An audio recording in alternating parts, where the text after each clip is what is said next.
Oi, gente, tudo bem? Nós estamos aqui mais uma vez tendo uma conversa, algo que o Espírito tem trazido para a gente. E a nossa intenção aqui sempre no Pleroma é isso, né? Algo que o Senhor está falando com a gente, algo que o Senhor está falando nesse momento, compartilhar com vocês, tá bom?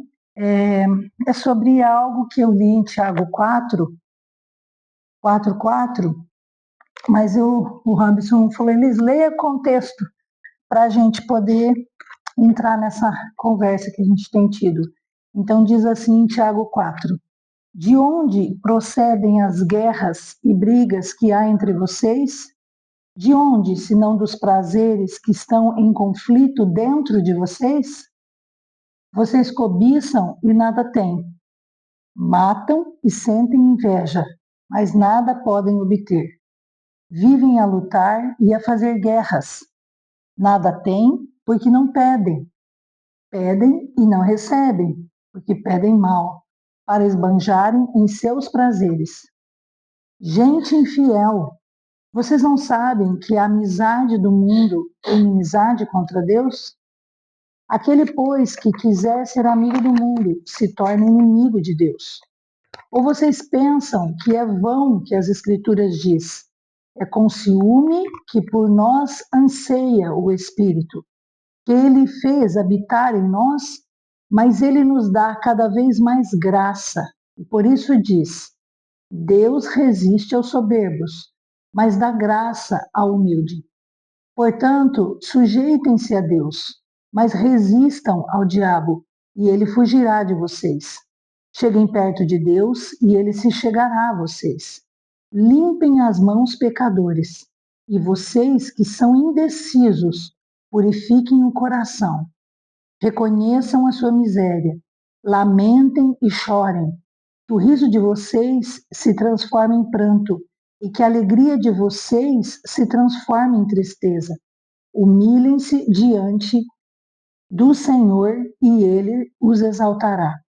Esse texto, essa dúvida surgiu, eu estava contando para o Robson, quando eu estava lendo o significado desse Tiago 4:4, que diz que a palavra constitui-se é a palavra katisteme, que significa constituir ou tornar-se.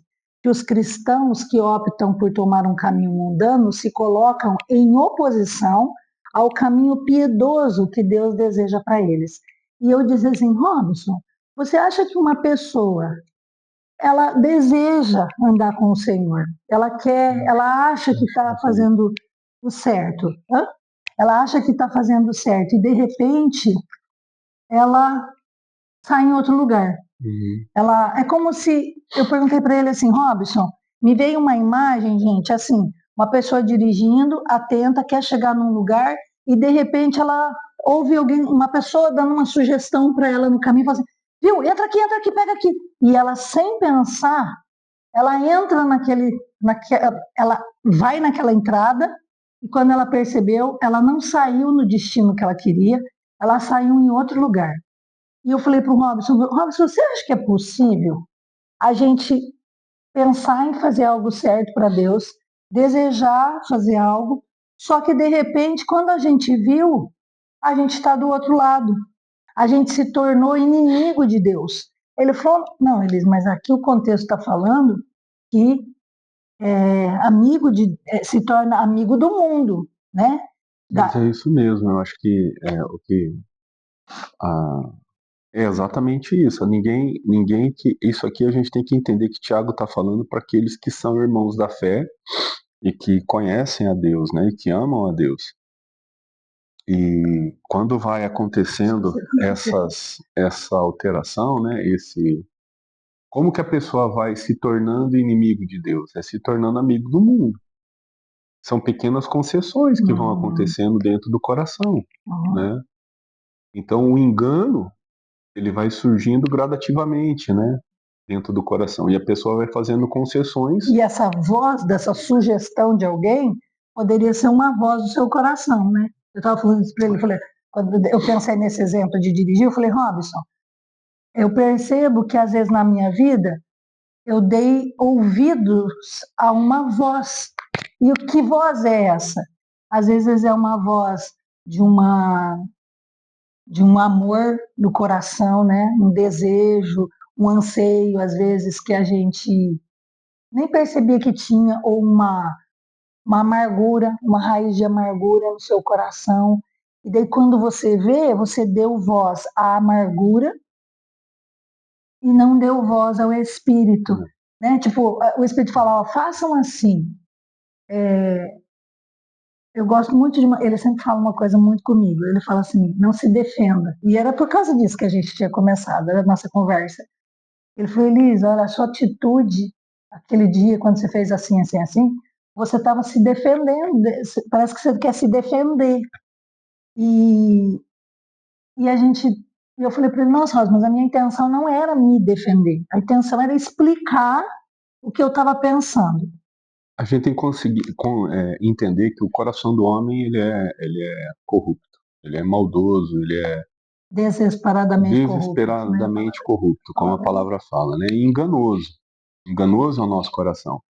Então, os desejos e a cobiça, como a própria palavra fala, né? Então vai surgindo gradativamente. Se você for ver a vida de Sansão mesmo, né? Ele não caiu de uma vez, né? Ele foi caindo gradativamente, ele foi negociando os valores dele. Ele foi se tornando amigo daqueles que estavam ao redor, ele foi fazendo concessões que ele não poderia fazer, e aquilo não trouxe uma consequência imediata para ele, e ele foi negociando esses valores, né? Eu creio assim, aquela pessoa que é tocada por Deus, que conhece a Deus, não é de uma hora realmente para ela se tornar inimigo de Deus. Ela vai sendo engodada pelo diabo. Ela vai sendo engodada. Dando a voz às suas vaidades. Ela vai escutando os desejos do coração dela, ela vai mudando as prioridades, ela vai fazendo concessões que ela não deveria ter feito, ela vai mudando as prioridades dela. E as prioridades, elas são importantes nessa história. Porque o nosso coração, ele vai... isso aqui tá dando certo, eu não vou perguntar para Deus, eu não vou para Deus. O texto aqui, ele é bem claro em relação à questão de você negociar com o mundo. É isso que o texto está falando. É o seu coração gostar. Né? Quando ele fala assim, olha, né, na sua tradução, ele fala assim, ó, sujeitem-se a Deus, né? Sujeitar-se a Deus é se render a Deus, é obedecer a Deus, né? É reconhecer que Ele é a melhor coisa para a sua vida, né? Que os caminhos dele são os melhores caminhos. Ou seja, você reconhecer que a sua vontade e os seus desejos, eles são malignos, eles são ruins, eles não são bons. E tudo aquilo que Deus tem para sua vida e tudo aquilo que é a prioridade que seria do seu viver, tem que ser as coisas de Deus. A partir do momento que muda essa prioridade, você está tendo amizade com o mundo, você está gastando... Eu falo que eu amo, mas eu não gasto tempo, eu não gasto esforço, eu não gasto minha vida, eu não gasto minhas forças, minha atenção, eu não amo, né? Então, assim... Aquilo que eu não amo, eu uso. E outra coisa que a gente tem que... exatamente, quem que está usando, né? A gente vai usar a Deus, então quando eu tenho necessidade eu vou para Deus. Que tipo de relação é essa? É uma relação de eu preciso, Deus me ajuda, vem comigo, vai na frente. Ele que me serve, não sei o que isso aí é o engano da pessoa achar que é filho de Deus. E não é filho de Deus, nem conhece a Deus, né? Mas aí volto a falar, o problema da questão da amizade é que a gente vive no mundo, a gente não está fora do mundo, e a nossa carne ela é corrupta, e a nossa alma precisa, ela se angustia. E quando a nossa alma se angustia, ela começa a gritar, ela começa pelas coisas que acontecem ao nosso redor. Como que nós vamos aquietar a nossa alma? A gente pode aquietar a nossa alma escutando a voz da nossa carne, ou nos enchendo do Espírito, né? Se a gente se enche do Espírito, a gente também vai aquietar a nossa alma.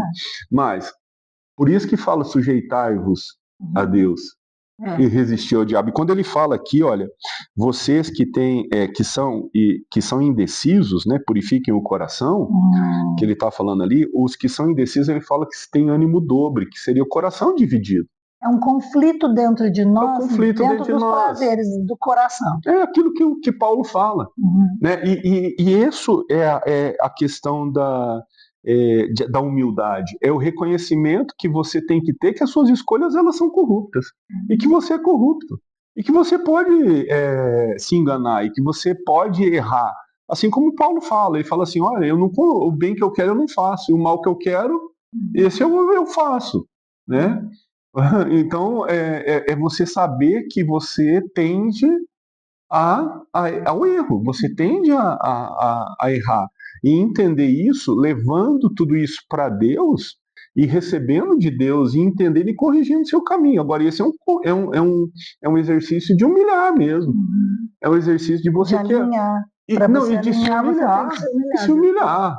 Reconhecer que você é pó. Reconhecer que você não pode nada, que você é dependente de Deus, que Deus vai te dar a direção certa. E outra coisa que é a questão da humilhação não é só o reconhecimento, mas é a atitude de humildade e você falar, não, eu errei o caminho, eu preciso voltar. Preciso arrumar. Sabe uma coisa também que eu acho que pode ser essa questão da humilhação que você está falando, Ramos? A espera, às vezes. A gente, às vezes, acha que... Porque eu tenho entendido que a espera é uma humildade. Porque às vezes você acha que sabe o que fazer. Então você fala assim, não, mas eu vou porque eu sei, é mais rápido, sei lá. E esperar, consultar a Deus. Você vai lá, você se curva, né, no sentido de pôr a sua vontade, a sua opinião, a sua reação ou ação diante de Deus. Aí você vai diante da presença, fala, Senhor, é isso está acontecendo isso. Aí você tem que esperar o Senhor te responder. Às vezes é imediato, às vezes não é. A gente tem que entender que quando você não espera a resposta de Deus, você arruma uma resposta.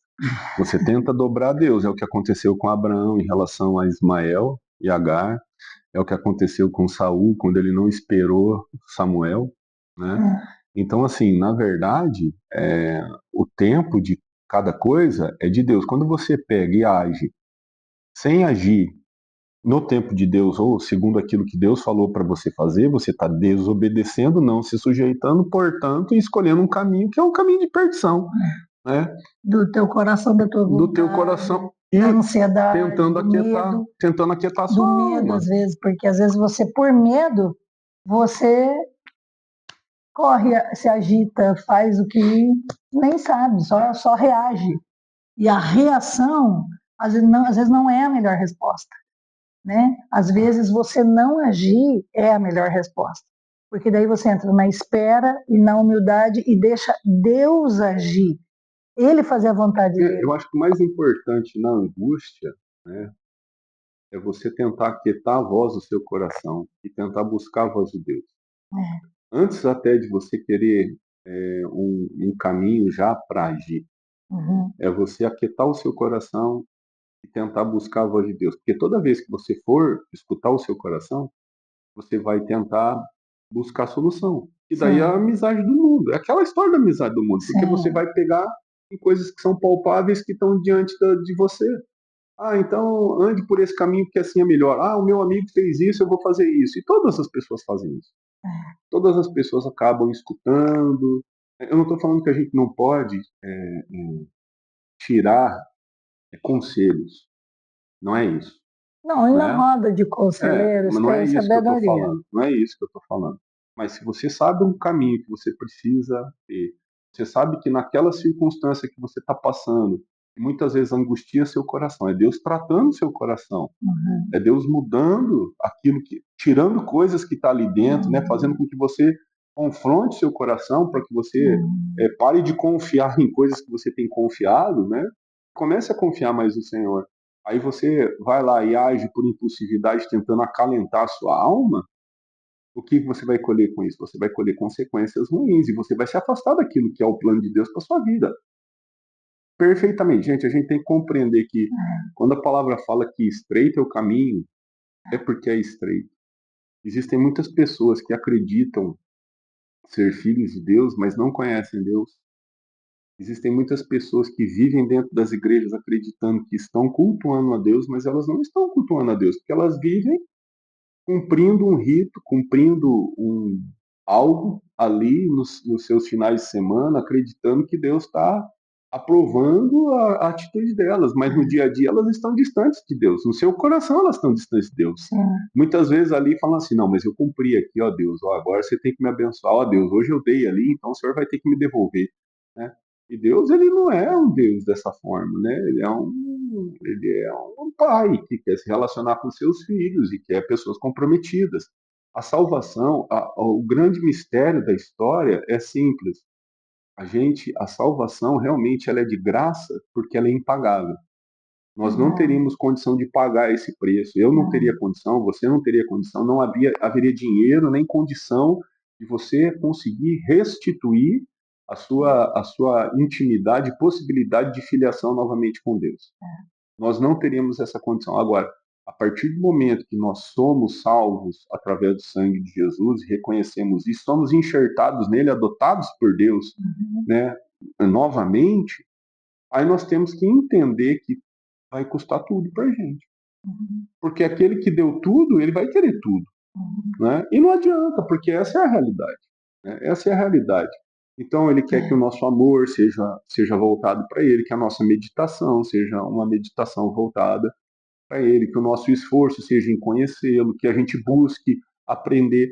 Quantas pessoas estão acostumadas no seu dia a dia, de um ponto de vista assim, muito prático, passar tempo com Deus, orar, ler a palavra, escutar um louvor, fechar os seus olhos, meditar, escutar, ver se Deus está falando com você, meditar num texto que você leu.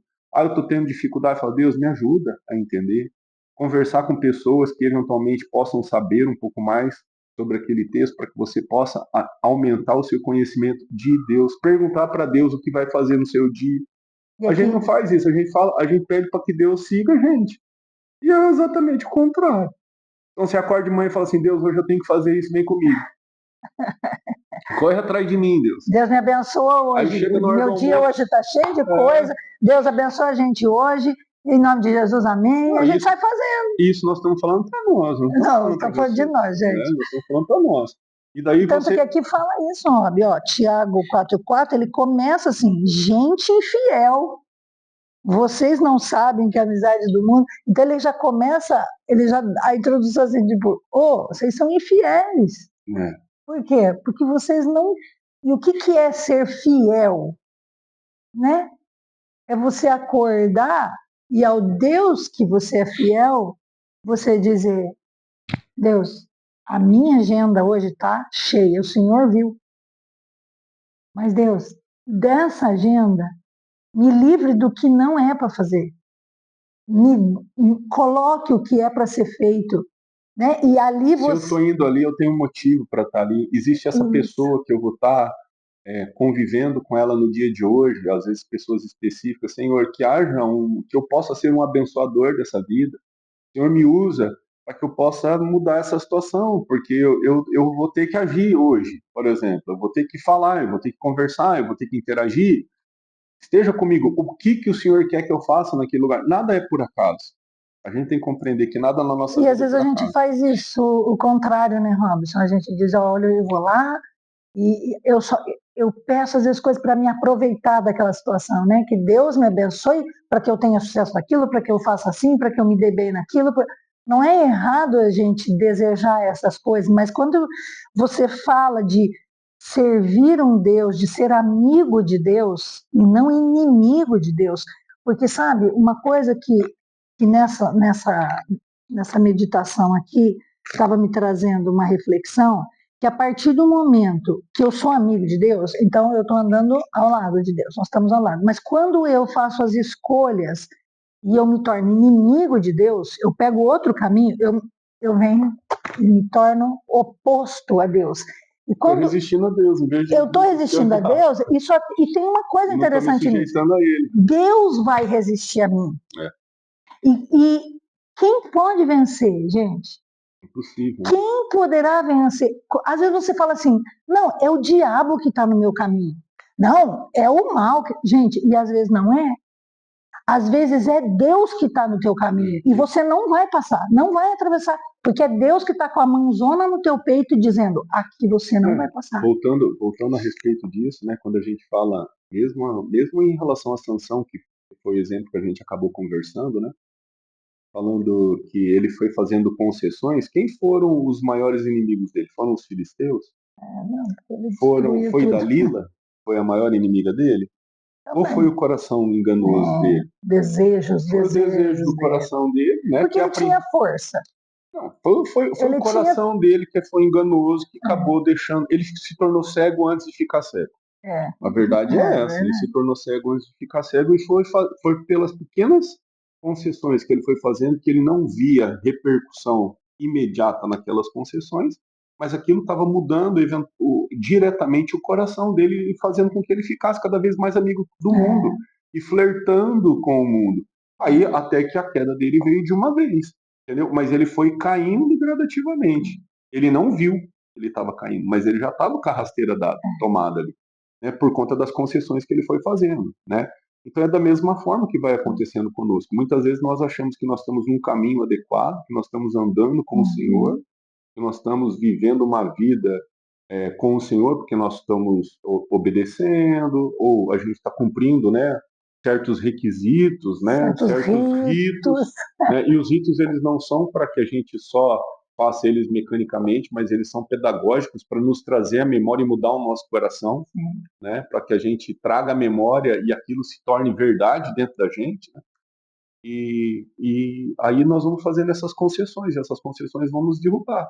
Por isso que a gente tem que entender todo dia que o nosso coração é corrupto, que a gente é maldoso, que nossas escolhas são escolhas contaminadas pelo pecado, que daí a gente tem que se humilhar mesmo, né? E reconhecer que o nosso caminho muitas vezes aquilo que a gente está pensando é o pensamento errado mesmo, né?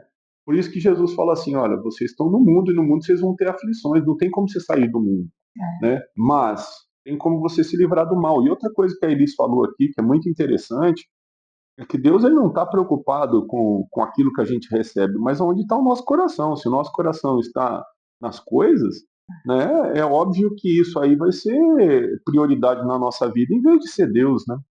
E aí todos aqueles que buscaram a Deus e foram aqueles que cumpriram o chamado de Deus na vida deles, eles foram prósperos do ponto de vista até material, vou falar dessa forma, mas isso foi consequência, né? Até por quê? Porque aquele que é dado, ele dá também, o coração dele não está naquilo lá, né? Por que a gente recebe? Por que você tem um dom para você ficar com você? É aquela história dos dons, né? Que você enterra os seus talentos, é para você abençoar as pessoas que estão próximas de você. Então, por que eu tenho muito? Para que eu possa diminuir o sofrimento do outro, para que eu possa abençoar outras pessoas.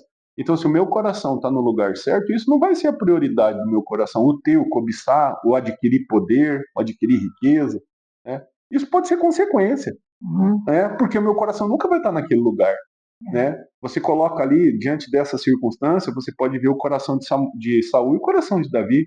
O coração de Davi era assim, eu entrego o reino aí, o reino não vale nada, Deus é mais importante, mas vale um dia na sua presença do que 1000 em outro lugar. O outro chegava e falava assim, pelo amor de Deus, você não... Saul falava para ele, ó, você não venha atirar minha autoridade na frente do povo. Ele amava, né, desejava. Mas é isso que a gente quer que vocês reflitam. O que o Senhor trouxe para a gente refletir foi isso. Porque eu não quero me tornar, a gente não quer se tornar inimigo de Deus, né? Então, um caminho, ele é feito de passo a passo. Você não faz um caminho num salto, você faz um caminho passo a passo, uma trilha, né? Então, são escolhas diárias, tempo, reflexão, anseios, mas em todo esse passo a passo, a gente precisa fazer com busca, entendendo o nosso coração, que ele é contaminado, né? Talvez, assim, o conselho seja exatamente isso que ele está falando aqui, ó. Você que está aqui até agora, que você possa examinar o seu coração. Aqui ele fala do coração indeciso, que é o coração dividido, né? O ânimo dobre, que é o coração que ainda tem algumas paixões do mundo, que você possa sondar esse seu coração. Aonde você está ainda amando, as coisas do mundo, você está amando ainda lugares onde Deus não tem conseguido chegar, né? Isso tem impedido de você vir a cumprir tudo aquilo que Ele tem para sua vida, e você tem sido inimigo de Deus nessas áreas aí. E Deus tem te resistido, e você tem sofrido, e você tem ficado angustiado. Mas nessa angústia, se você for cada vez mais para o conselho do mundo, você vai ficar mais angustiado, você vai ficar cada vez mais distante de Deus. Mas É, aonde é que está o seu coração aí dividido? Onde ele, né? amém. Isso é o que Deus tem falado para nós, né? E que Deus possa te abençoar, querido. Uma boa semana, Deus abençoe e reflita isso. Obrigada, um abraço. Tchau.